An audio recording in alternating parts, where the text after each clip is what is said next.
더불어민주당 수석대변인 이혜식입니다. 오늘 오전 브리핑 하도록 하겠습니다. 이태원 참사 음모론에 기댄 대통령의 경로, 국민에게 직접 해명하십시오. 윤석열 대통령이 이태원 참사가 특정 세력에 의해 유도되고 조작된 사건일 가능성이 있어 참사 후 이상민 장관 경질을 하지 않았다는 김진표 회고록 내용을 뒷받침하는 주장이 박홍근 의원 메모에 이어 여권 인사에게서도 나왔습니다. 이명박 정부 보건복지부 장관을 지낸 진수희 전 국회의원이 이태원 참사 당시 여의도 연구원이 이상민 장관을 경질해야 한다는 보고서를 올리자 윤 대통령이 경로했고 이후 연구소장이 교체됐다고 한 라디오 방송에서 밝힌 것입니다. 국민의힘 내부에서도 참사의 정치적 책임을 물어 이상민 장관을 경질해야 한다는 여론이 일었던 것은 주지의 사실입니다. 그러나 윤석열 대통령은 영정도 없는 분향소 방문을 이상민 장관과 함께하며 변함없는 신임을 과시했는데 이제서야 그 이유를 알 것 같습니다.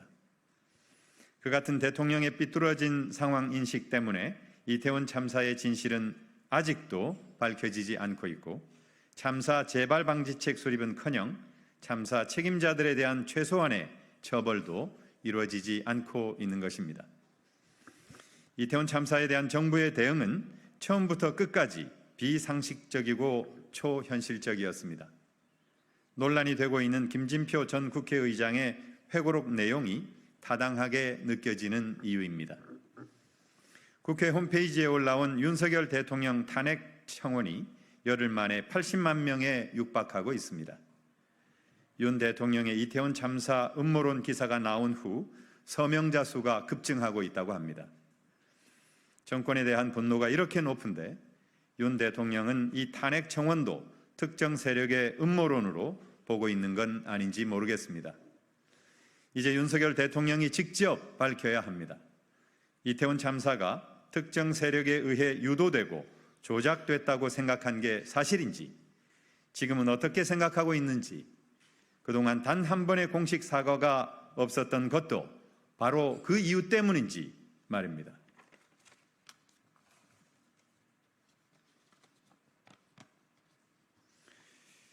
검찰은 윤석열 대통령의 사설 정치 보복 기관이 아닙니다. 당장 정치 보복 수사를 멈추십시오. 검찰이 지난 대선 당시 이재명 후보 캠프에서 활동했던 이들에 대해 공직선거법 위반 혐의를 들이대며 겁박하고 있습니다. 언론 보도에 따르면 지난 대선 당시 이재명 후보 대선 캠프에서 활동한 혐의로 김정섭 세종연구소 부소장과 국방대 소속 교수를 수사하고 있다고 합니다. 어처구니가 없습니다. 대선이 끝난 지 2년이 지났는데 검찰은 언제까지 대선을 빌미로 정치 보복 수사에 매달릴 셈입니까? 윤석열 정부 5년간 정치 보복의 칼날을 휘두를 셈입니까? 검찰이 수사하겠다는 혐의도 황당합니다. 김 부소장은 대선 당시 이미 퇴임해 민간인 신분이었는데 정책 자문과 공약개발회의에 참여한 것이 왜 문제입니까? 특정직 공무원이지만 정당법 제22조에 따라 정당 가입과 선거운동이 가능한 국방대 교수의 공약개발 참여는 또 무엇이 문제입니까? 윤석열 검찰의 법 적용은 귀에 걸면 귀걸이, 코에 걸면 코걸이 수준입니까? 거짓 혐의 뒤집어 씌워 겁박하지 마십시오. 심지어 국방연구원 연구원의 정책 자문도 문제 삼고 있는데 통상적으로 여야 정당의 정책 자문을 해온 연구원의 공약개발 자문에 청탁금지법 딱지를 붙이겠다는 것은 어불성설입니다. 그렇다면 여당에서 공약개발을 하고 대통령실 행정관으로 근무하다 국방부 국장급 보직까지 받은 인사에 대해서는 왜 침묵합니까? 검찰이 공정한 법 집행자의 본분을 저버리고 윤석열 대통령의 사설 정치 보복기관으로 전락한 현실에 개탄을 금할 수 없습니다. 검찰은 정치 보복 수사를 당장 멈추십시오. 더불어민주당은 검찰의 정치 보복 수사를 강력히 규탄하며 본분을 저버린 정치 보복 수사는 검찰 개혁의 속도를 높일 뿐임을 경고하는 바입니다.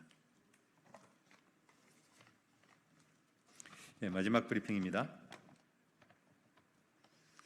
2년 연속 세수 펑크, 윤석열식 건전재정의 결과입니까? 기재부가 세수 결손 조기 경보를 발령했습니다. 지난해 56조 원의 최악의 세수 펑크에 이어 올해도 10에서 20조 원의 세수 펑크가 확실시 된다는 것입니다. 2년간 76조 원의 세수 펑크라는 역대급 경제 참사를 목전에 두고 있지만 윤석열 정부에서는 누구 하나 책임지는 이가 없습니다. 오히려 재정 파탄의 주범 기재부는 지난 2월 발표된 23년도 업무평가에서 A등급을 받았고 그 수장인 추경호 전 기재부 장관은 국민의힘 원내대표가 돼 승승장구하고 있습니다. 재정 파탄의 책임자들이 상을 받고 영전하는 것이 윤석열 정부가 말하는 공정입니까? 2년 연속 세수 펑크 내는 게 윤석열식 건전재정입니까? 작년 세수 펑크 중에서 법인세 감소분이 44%를 차지했습니다. 윤석열 정권의 법인세 감세 조치가 재정 악화에 가장 큰 영향을 끼친 것입니다. 반면 근로소득세는 22년 57.4조 원에서 23년 59.1조 원으로 오히려 증가했습니다. 부자 감세로 인한 세수 공백을 서민들의 유리 지갑을 탈탈 털면서 메우고 있는 모양새입니다. 근로소득자들이 고혈을 빨린다는 탄식이 절로 나올 법합니다. 상황이 이러한데도 윤석열 정부는 상속세, 종부세, 금투세 등 3대 부자 감세에 드라이브를 걸며 초부자 세금 깎아주기에 올인하고 있습니다. 나라 국가는 텅텅 비어가고 국민의 삶은 무너지는데 이 정권 정녕 제정신입니까? 윤석열 정권은 더 늦기 전에 재정 파탄이 민생 파탄, 국민 파탄으로 이어져 정권 타도의 불길로 타오르기 전에 경제팀을 쇄신하고 경제정책 기조를 전면적으로 전환하기 바랍니다. 감사합니다.